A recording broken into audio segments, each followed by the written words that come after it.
Hey guys, first fan of the night. First fan of the night. So this is the new in-box fan that I was talking about that arrived missing some stuff, and what it arrived missing was, it wasn't really missing, but it didn't have the fluorescent tubes for the preheat.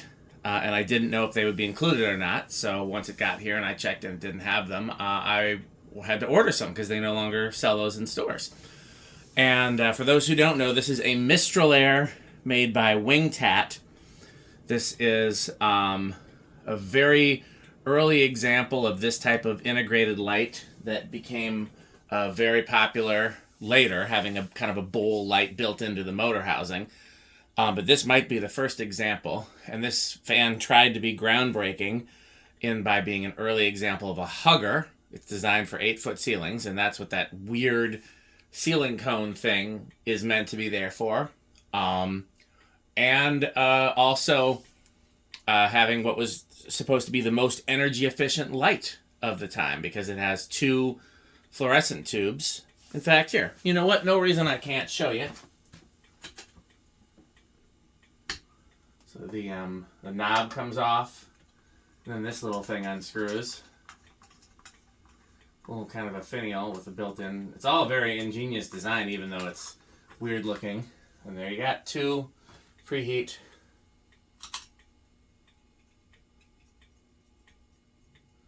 fluorescent tubes. And yeah, so I mean that was the most efficient lighting you could have at the time. That was that era's LEDs. So I mean it's pretty cool in that regard. I can't see ever hanging this anywhere in my house because it's ridiculous looking. Maybe if I needed a garage fan, because everything else out here is cool white. For those curious, here's what the box looks like. I can't tell if it's on camera. I assume so. And then the manual honestly looks like every other manual of the time, which was pretty much based on A&G Machinery's manuals, which were based on Ackerman Gould's manuals. So that's just real quick. So the preheat light is drawing 0.65 amps, 44 watts, about half power factor. Let's see how that changes. Let's just give the preheat guys something to look at. Let's play with startup a little bit. It goes up to 0.8 and then drops. Let's see what the wattage does.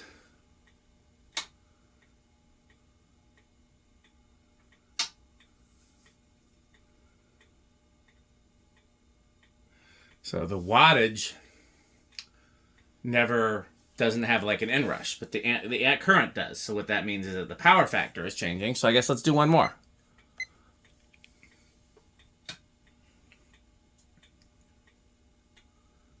So when it's off, it has a power factor of 1. Yep, power factor drops all the way down, then gets higher. So pretty cool. Okay.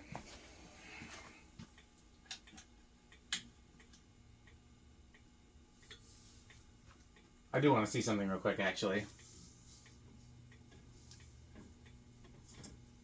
No, I don't think it's a factor. Okay. I did not. There were all kinds of ways to screw everything together, and I did not screw everything together. The plastic thing is just sitting on the housing, and the decorative housing piece, the top decorative housing piece is just sitting on the other housing piece.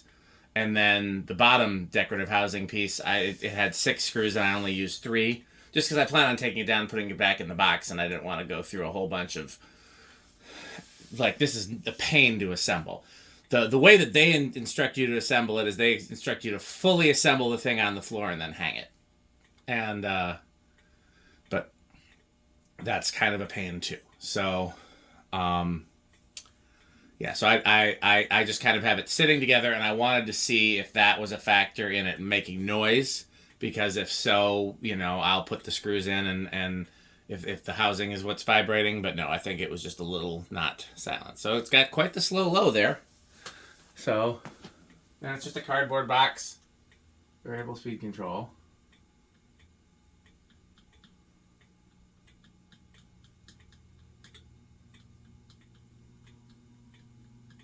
It's not silent. I'll call it bedroom quiet.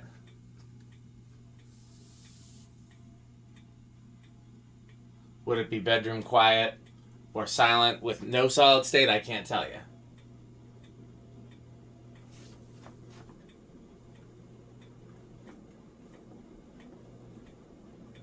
Yeah, the plastic bowl is vibrating more than the metal parts.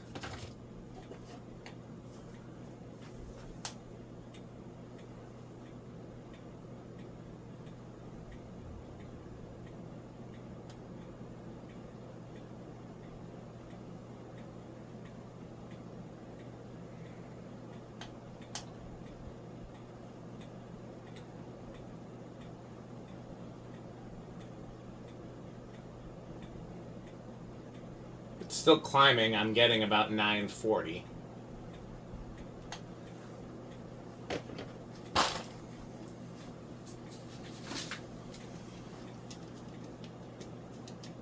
$235.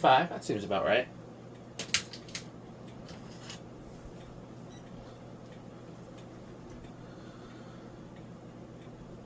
Not the most powerful.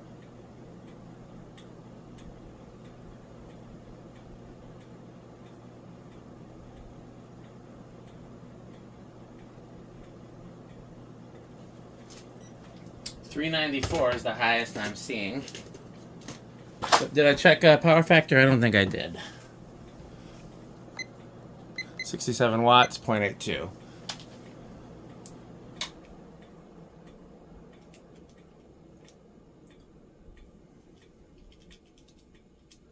So that's about 5,000 CFM. So that's, you know, spinner motor category, not K55 category, not industrial category. I wonder if it's down-tuned because it's meant for lower ceilings, because that is a cast motor, and they're quite a chunky cast motor. And I don't believe it's reversible. I haven't seen a reverse switch. If there is, it's not easy to find. Let's see if the manual says anything about it being reversible.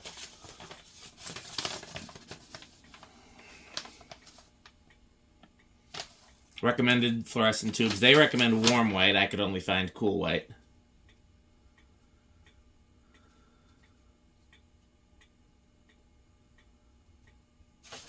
Well, they argue that you can use one or both fluorescent tubes, that you don't have to use.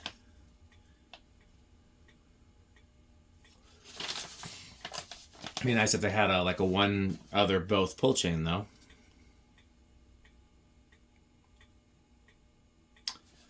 Do not attempt to stop blades, in all caps, bold. Mistral was based out of Anaheim, California. California. Yeah, it's somehow uglier than I remember seeing it. Man, that is an ugly fan. I don't know if the beach ball ones are more ridiculous looking or if this is more ridiculous looking.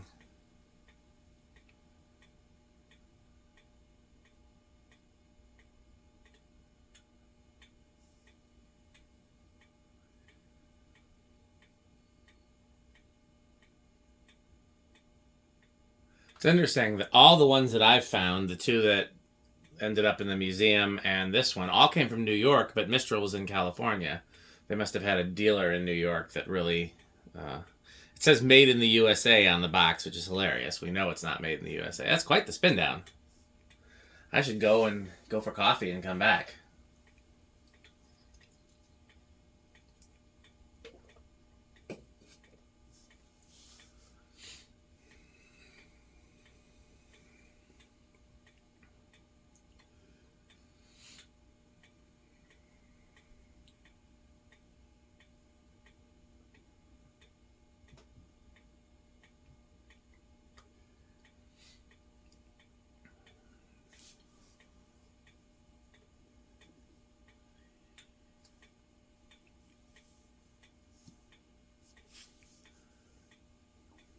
I remember, yeah, the ones that ended up in the museum were on eBay, and I just remember seeing that listing, and I had never seen it. I was like, what the is that? It just, I mean, it's such an absurd fan design.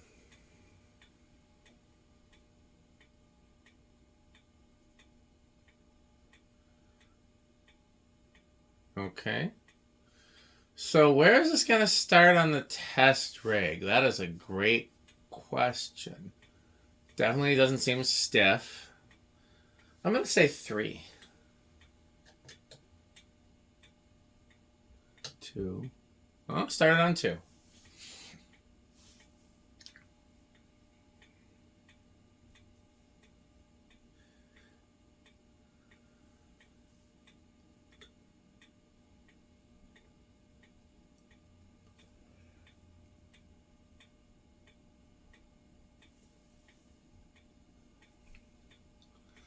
That's about the same as at the end of that solid state control, which the low speed trim is pretty well adjusted from the factory. Super slow, but doesn't stall. There's 3.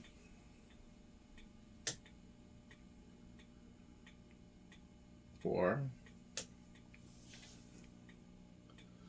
5. 6. 7. 8. 9. 10.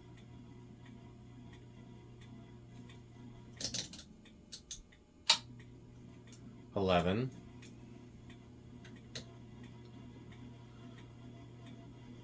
12. 13. Are we over? I can't remember what high was.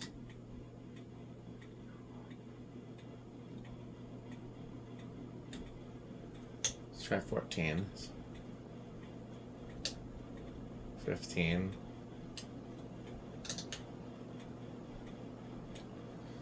20. Wait, nope.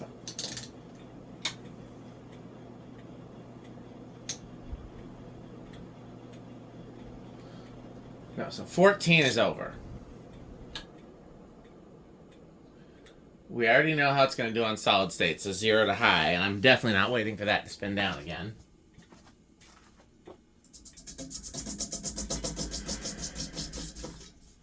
You know, I would consider selling or trading this. It's the kind of thing I just really wanted to document on camera, but I don't see myself ever installing. But I also don't mind keeping it because it's really weird and cool and interesting, and I really wanted to see how it was packaged and sold and all of that. I'm going to guess no inrush. Oh, small inrush.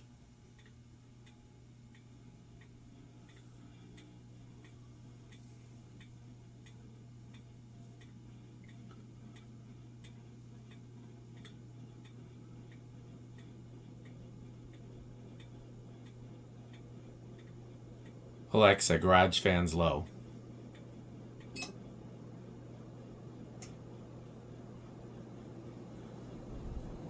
Really takes its sweet time getting up to speed.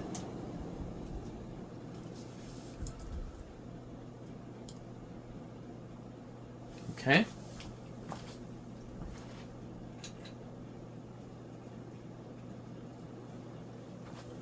Put it together. 1.25, 106 watts, power factor of 0.7. Let's turn the fan to low. 0.72, 44 watts, power factor of half. Alexa, garage off.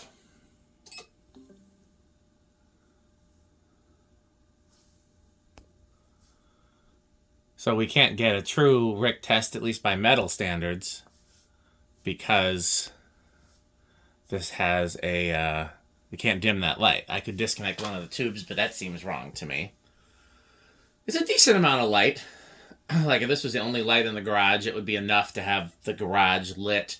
Could come out here and get a tool or get something out of the deep freezer, but it wouldn't be enough working light. I mean, I have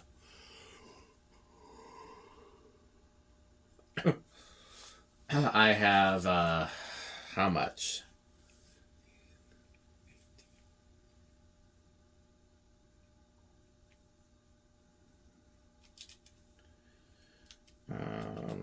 Just guessing, I have 1,000 watts of working light out here, and this is like 40 watts. So that makes sense. But it's pretty cool, pretty efficient. I was going to say wood grain station wagon. That's not my methodology. That's Rick's methodology. Yeah, this is Quick Trip for me. High end of Quick Trip, but still Quick Trip. It's weird. It's interesting. It's cool. It's got preheat fluorescent. It's a cast spinner, but it's also something I could never see myself installing, because wherever I would put this, I think there'd be something that I'd like more to put. But it's the kind of thing that I loved having in the museum. It's the kind of thing that I felt like needed to be documented in a museum. Yeah. So, does Rick like these? I'm going to assume he does, because it's got preheat fluorescent. I'm going to assume they're avocado appliance. And with Metal Pete, I really don't know, because on the one hand, it's got a preheat fluorescent. On the other hand, it's not powerful enough. So I'm going to say maybe classic metal, the middle category for his metalness, probably the same as me. So, yeah, but these sure are interesting. And, yeah, if anybody wants to trade for it, let me know. Otherwise, it'll go in my new in-box collection. And, yeah, so stay tuned for a word from our sponsors. And, of course, thanks for watching. Bye, Fanstick. Bye, Pedros. Thanks for watching. This video is brought to you by the following sponsors: Sandstick, Lightstick, Taco Burrito Mexico, Sperry, the beverage of fan collectors, The Good Manufacturing Company, 81220 LLC, where our motto is crunch, crunch, crunch, crunch, crunch, crunch, crunch, crunch. rickorsheep.com, a fun game you can play with your friends. For more information, go to rickorsheep.com.